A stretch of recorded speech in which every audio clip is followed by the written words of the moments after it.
피라미드, 스핑크스, 카르낙 신전, 오벨리스크, 미라, 여러분 무엇이 떠오르시나요? 이집트라는 나라가 떠오를 것입니다. 고대 이집트, 그 나라는 고대 근동 지역의 최고로 막강한 권력과 군사력을 가진 나라였습니다. 그러나 이 이집트가 역사학자들의 비밀과 역사학자들도 풀 수 없는 이집트의 멸망, 그 원인이 무엇인가? 몇몇 역사학자들은 아마도 심한 기근 때문에 그 강대국이었던 이집트가 무너졌을 것이다. 여러분, 이집트는 많은 역사학자들의 표현에 하나님께서 신이 내려주신 선물 나일강, 여러분 그 나일강은 늘 범람한, 늘 물이 풍부한 나라였습니다. 먹을 것이 그만큼 풍성한 나라, 군사적으로도 막강한 나라였습니다. 그 주변에 어떤 나라들이 그 이집트를 침범할 수 없는 강력한 군사력을 갖고 있는 나라였습니다. 그러나 여러분 그 이집트는 나라 BC 4000년, BC 2000년 전, 지금으로부터 4000년 전이죠. 4000년 전에는 이미 최첨단 산업인 농업을 선도했고 최첨단 무기들인 병거들을 보유하고 있었던 막강한 나라. 그러나 여러분 그 나라가 신비하게도 어떤 이유인지 모르지만 점점 쇠퇴해지고 BC 605년에는 바벨론에 의해서 갈그미스 전투에 패하고 그 이후로 이집트는 사라지게 됩니다. 한 번도 그 이후에 역사 가운데 주인공으로 등장한 나라가 되지 못합니다. 성경과 제5대 제국이란 책을 쓰신 조병호 박사님은 이집트의 멸망, 많은 역사학자들 궁금한 그 비밀을 성경에서 찾고 있습니다. 출애굽기 14장 6절과 7절의 말씀을 다시 함께 한 목소리로 읽어보도록 하겠습니다. 바로가 곧 그의 병거를 갖추고 그의 백성을 데리고 갈새 선발된 병거 600대와 애굽의 모든 병거를 동원하니 지휘관들이 다 거느렸더라. 이집트가 쇠퇴한 그 시기가 언제였던가? 이스라엘 백성 120만 정도 되는 노동력, 여러분 이 이집트는 이미 풍부한 노동력을 갖고 있었습니다. 그 노동력이라는 것은 상상을 초월한 경제력입니다. 돈을 주지 않아도 돼요. 120만 명이 무료로 봉사합니다. 수많은 노예들을 갖고 있던 그 나라. 그러나 여러분 이집트가 쇠퇴하기 시작한 것은 120만이라는 노동력을 상실하면서부터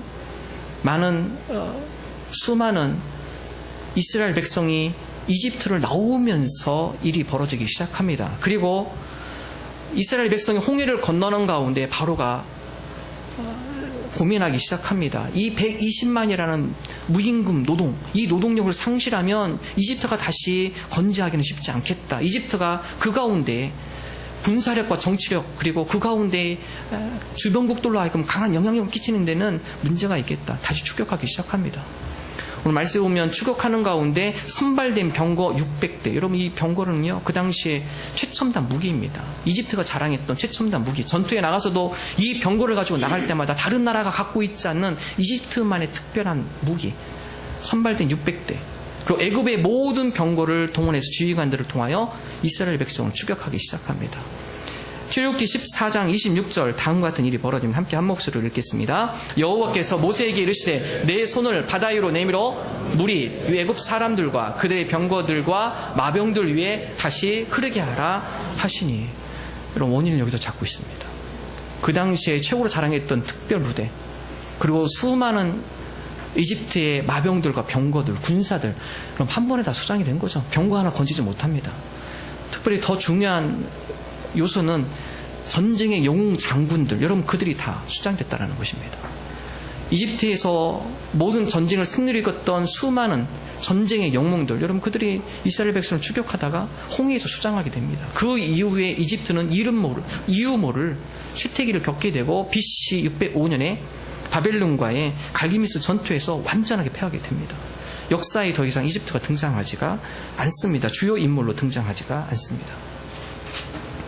여러분 이집트뿐만 아니라 주변에 있는 아수르, 바벨론, 페르시아, 여러분 이 나라가 조그만 나라 이스라엘 때문에 영향을 받습니다.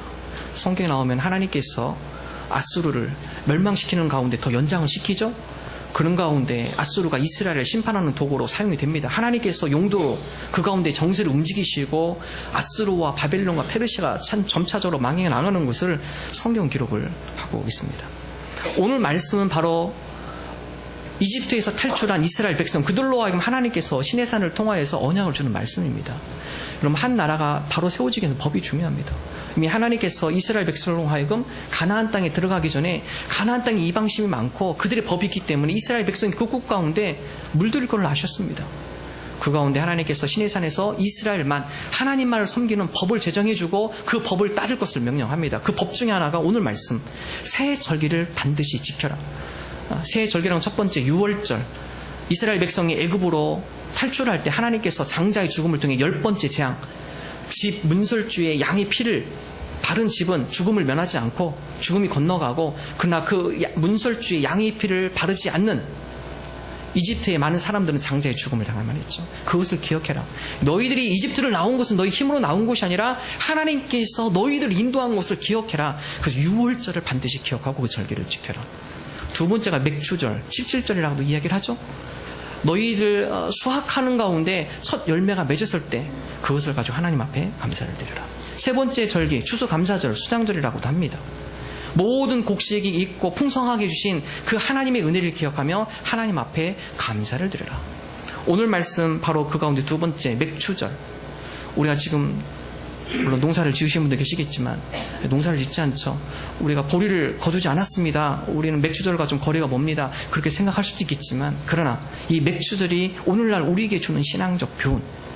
여러분, 첫 번째 맥추절은 하나님의 은혜를 기억하는 것입니다. 우리 출애굽기 23장 16절 전반절 함께 한 목소리 읽겠습니다. 맥추절을 지키라. 이는 네가 수고하여 밭에 뿌린 것에 첫 열매를 거둠이니라. 하나님께서 이스라엘 백성에게 주신 말씀 맥추절, 이것은 너희들이 수고하여 밭에 뿌린 것에 첫 열매를 거두는 것. 이스라엘 백성이 그렇게 얘기할 수도 있습니다. 이거 우리가 씨를 뿌렸고 우리가 갖고 왔고 물을 주었고 우리가 열매를 거둔 것 아닙니까? 그러나 그렇게 하나님 그렇게 생각하라고 하지 않습니다. 첫 열매를 거두는 것, 거기는 보이지 않는 손이 있다라는 것입니다. 곡식이 풍성하게 있고 나무에 좋은 열매가 맺힌 것, 우리의 노력과 수고로 한 것 같지만 그러나 그곳에 보이지 않는 하나님의 인도하심과 섭리, 손길, 여러분 그 하나님의 손길과 인도하심을 보고 그 하나님의 은혜를 기억하라는 것입니다. 지난 상반기 한번 되돌아보십시오. 여러분 땀 많이 흔들리셨죠? 수고 많이 하셨습니다. 그러나 그 가운데 보이지 않는 하나님의 손을 보는 저와 여러분이 되기를 간절히 소망합니다. 하나님께서 지켜주시고 인도하신 하나님의 은혜, 우리가 그 은혜를 기억하기를 원합니다. 저희 집 옆집 아주머니께서 텃밭을 하십니다. 텃밭을 하시니까 종종 상추를 뜯거나 채소를 얻게 되면 저희 집에 종종 갖다 주십니다. 텃밭 수준이 아니에요. 보니까 거의 농사 수준이십니다. 은퇴하셨고, 그래서 이분들이 주로 하시는 재미가 아침에 나가서 텃밭 가꾸고 밤에 또 나가서 텃밭 가꾸고 거의 밭 수준입니다. 작년에는 상추도 많이 갖다 주시고 야채도 많이 갖다 주셨는데 올해는 안 갖다 주시더라고요. 그래서 제가 지나갈 때 물어봤습니다. 요즘 텃밭 잘 가꾸고 계시죠? 목사님 올해는 꽝입니다. 꽝. 여러분 저희 옆 아주머니 그 집 앞에 보면요 큰 유모차 있습니다. 보통 유모차가 아니라 큰 거예요. 거기에 물통이 담겨져 있어서 매일 아침 저녁 물을 나르세요. 저녁에 물을 나르세요. 아니 물도 열심히 나르시고 열심히 하셨는데 왜 밭이 안 됩니까? 비가 안 오면요 아무리 정성을 들여도 잘 크지가 않습니다. 아무리 사람이 물을 갖다 대고 관리를 잘 한다가도 자연이 도와주지 않으면 열매를 거둘 수 없다는 것이죠. 그 열매가 나오기 위해서는 적정한 온도, 햇빛, 또 하늘에서 내려주는 적절한 비, 여러분 이것이 있을 때 열매가 맺히게 되는 것이죠. 이스라엘 백성으로 하여금 올 너희들이 추수하는 곡식, 너희들의 땀과 수고가 그곳에 있다. 그러나 그것만이 다가 아니다. 이 곡식이 풍성하게 맺힐 수 있도록 자연 여건과 환경 가운데 운행하시고 역사하시는 하나님의 손길, 그 하나님의 은혜를 기억하고 첫 열매가 맺혔을 때 우리의 노력이 아니라 그 가운데 하나님의 은혜의 도우심이 있음을 기억하라. 여러분 이것이 맥주절의 의미입니다. 저와 여러분이 우리 삶 가운데 지난 6개월 한번 되돌아보십시오. 우리 가운데 함께 하신 하나님의 은혜, 우리를 돌보아 주시고 우리를 보호하시고 그 가운데 시시때때로 베풀어 주시는 하나님의 은혜의 단비, 우리가 그 은혜를 생각하며 그 은혜를 기억하는 저와 여러분 되기를 주님의 이름으로 축원합니다. 여러분 우리 인간은 망각의 동물이에요. 쉽게 잃어버립니다. 학자들이 의하면 인간의 기억력, 우리가 어떠한 정보를 얻었을 때 그것을 기억하는 것, 1시간이 지나면 50%를 잃어버립니다. 정보의 50%를 잃습니다. 하루가 지나면 70%를 잃어버린다고 해요. 일주일이 지나면 80에서 90%를 잃어버린다고 합니다. 오늘 여러분 설교 들으시고 1시간 지나면 50%는 사라집니다. 내일이면 70%, 그 다음 주 오면 지난주 설교 제목이 뭐였지? 아물아물 하실 거려? 네, 잃어버립니다. 망각의 동물이에요. 쉽게 잃어버립니다. 이스라엘 백성이 그랬죠. 이집트에서 나올 때 하나님께서 10가지 재앙을 주시고 하나님의 놀라운 능력을 보여주셨어요. 나오면서 불평하기 시작합니다. 애국 군사들이 따라오니까 우리를 이 광야에서 죽이려고 모세 네가 우리를 이리로 데려왔거나 불평하기 시작합니다. 그런데 하나님께서 기적을 보여서 홍해를 갈라는 놀라운 역사를 보여주십니다. 홍해 건널 때 할렐루야 했어요. 건너고 나서 또 며칠 지나니까 불평하기 시작해. 먹을 게 없어요. 만나를 주십니다. 만나만 먹다 보니까 질리다고 또 불평해요. 그러다 보니까 메추라기를 보내줘요. 메추라기를 먹다 보니까 물이 없어서 물이 없다고 불평합니다. 덥다고 불평해요. 밤에 춥다고 불평해요. 구름기둥, 불기둥 보내주셨어요. 끊임없이 하나님께서 기적과 은혜를 베풀어 주시지만 그 은혜의 감사보다는 불평이 앞섰던 이스라엘 백성. 여러분 우리도 그렇지 않나요? 되돌아보면 하나님께서 우리에게 베푸는 은혜가 많아요. 그래서 그것보다도 먼저 불평할 것, 원망할 것, 억울한 것, 우리 가운데 여러 가지 힘들었던 것, 그런 것들을 먼저 생각하며 하나님의 은혜에 대해서는 우리가 쉽게 잃어버리는 우리 망각의 모습들. 천주교 가면은 천주교에서 보통 성우 밥 먹을 때나 기도할 때 성우를 긋습니다. 지난번에 말씀드린 것 같아요. 예. 이렇게 긋죠. 위에, 아래, 좌우 긋지 않습니까? 예. 그럼 이 의미가 위에서부터 아래는 아이입니다. 영어로 아이. 옆에서 좌에서 우로 하는 것은 컷입니다. 컷. 그러니까 이것을 아이컷이라고 하죠. 나는 죽는다. 매일 죽는다. 밥 먹을 때도 어떻게 하죠? 사실 의식적으로 일부러 합니다. 잊지 않기 위해서. 내가 나의 교만함을 잊지 않기 위해서. 나는 매일 십자가 앞에 죽습니다. 나는 죽습니다. 오늘 우리가 성찬식 합니다. 이 의미는 우리가 이 예식을 통해 하나님의 은혜를, 주님의 보혈의 능력, 은혜를 우리가 기억하는 것입니다. 이제는 주님의 살과 피를 우리가 먹음으로 우리가 이전 사람이 아니라 그리스도 안에서 새로운 피조물, 우리로 하여금 세상에 속한 것이 아니라 하나님의 거룩한 자녀로 우리가 살아가기를 소망합니다. 그 하나님의 은혜를 기억하며 하나님의 백성으로 살아갑니다. 기억하고 하나님의 은혜를 기억하며 다짐하는 시간입니다. 저와 여러분이 맥주 감사주의를 맞이하며 지난간 우리에게 베풀으신 하나님의 은혜, 우리가 그 은혜를 망각하지 않고 그 하나님의 은혜를 기억하며 나가는 저와 여러분 되시기를 주님의 이름으로 축원합니다. 두 번째, 맥주 감사절을 통해 우리에게 주는 신앙적 교훈. 여러분, 은혜에 기억하는 것, 여러분 거기서 멈추는 것이 아니라 표현하라고 말씀하고 있습니다. 감사를 표현하라고 말씀하고 있습니다. 출애굽기 23장 19절 전반절 우리 함께 한 목소리로 읽겠습니다. 내 토지에서 처음 거둔 열매의 가장 좋은 것을 가져다가 너희 하나님 여호와의 전에 드릴지니라.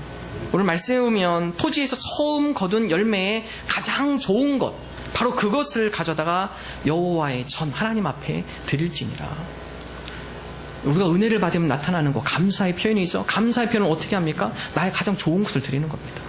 최상의 것을 감사함으로 하나님 앞에 드리는 것. 여러분, 이것이 바로 은혜 받은 자가 주님 앞에 보일 감사의 자세입니다.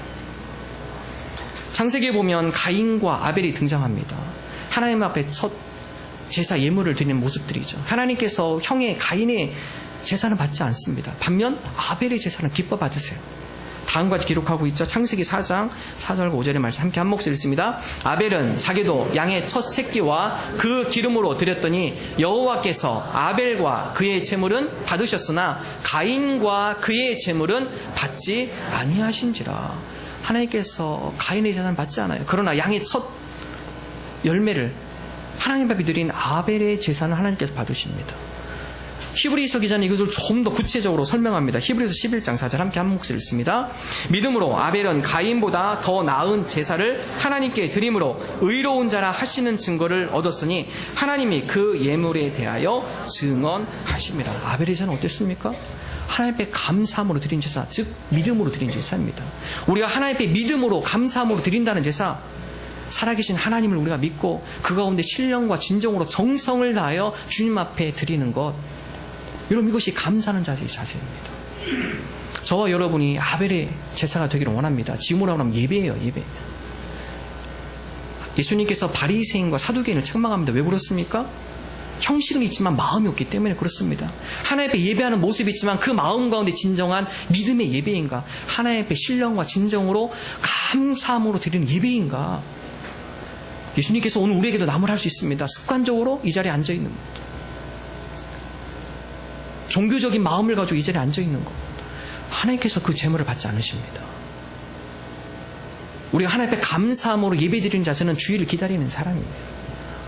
오늘 이 시간이 기다려지는 것이고 이 시간을 위해서 준비하시는 분, 신령과 진정으로 주님 앞에 예배드리는 것. 저는 저와 여러분이 이러한 믿음의 예배, 하나님 앞에 신령과 진정으로 감사로 드리는 예배자 되기를 주님의 이름으로 축원합니다. 3월 4월 부활주일이 되면 같이 청사 산업부 선교에 제가 섬기어서 그곳에 가서 같이 부활절 계란을 나눠줍니다. 그러면 출근하실 때 그 시간 타이밍에 가서 계란을 하나씩, 부활절 계란입니다, 하나씩 나눠드립니다. 9시쯤 딱 되면 재밌는 광경을 봅니다. 정장을 입으신 분들이 열심히 뛰시더라고요. 9시 안에 이거 찍고 들어오시기 위해서 그 9시 1분 전, 2분 전 그때는요 사방에서 막 달려오시더라고요. 이때는 주워도 그 받을 시간 여유가 없습니다. 그 모습을 보면서 출근 시간에 그 9시 지키기 위해서 달리면서까지 시간을 지키기 위해서 오시는 분들, 우리가 하나님 앞에 예배 드림에 있어서 그거보다 어떻게 해야 되겠습니까? 하나님, 이 시간 제가 약속한 시간입니다. 신령과 진정으로 예배 드린다는 것은 우리가 이곳에 마음을 두고 이 시간을 기다리며 미리 와서 주님 앞에 지난 한 주간 하나님께서 우리에게 베풀어 주신 은혜를 생각해 보며, 하나님, 우리가 주님 앞에 감사함으로 주님 앞에 우리의 마음을 올려드립니다. 여러분, 이것이 믿음의 예배, 준비된 예배, 하나님 앞에 진정으로 감사하는 예배. 저와 여러분이 그런 예배자가 되기를 원합니다. 여러분이 이 예배 형식적으로 가식적으로 잘못 습관화될 수 있습니다. 우리가 드리는 예물도 마찬가지입니다. 하나님 돈이 없으신 분 아니에요. 습관적 헌금, 하나님 그 헌금 기뻐하지 않으십니다. 액수가 중요한 것이 아니라 하나님, 주님께서 지난 가운데 우리를 돌보시고 지켜주시는 그 은혜에 감사드립니다. 여러분, 그런 감사한 마음들이 가지시면서 예물 드리셨나요? 하나님께서 그 예물을 기뻐 받으십니다. 하나님의 진정한 감사함으로 드리는 마음의 예물. 오늘 저와 여러분이 습관적인 종교적인 신앙인이 되지 않기를 원합니다.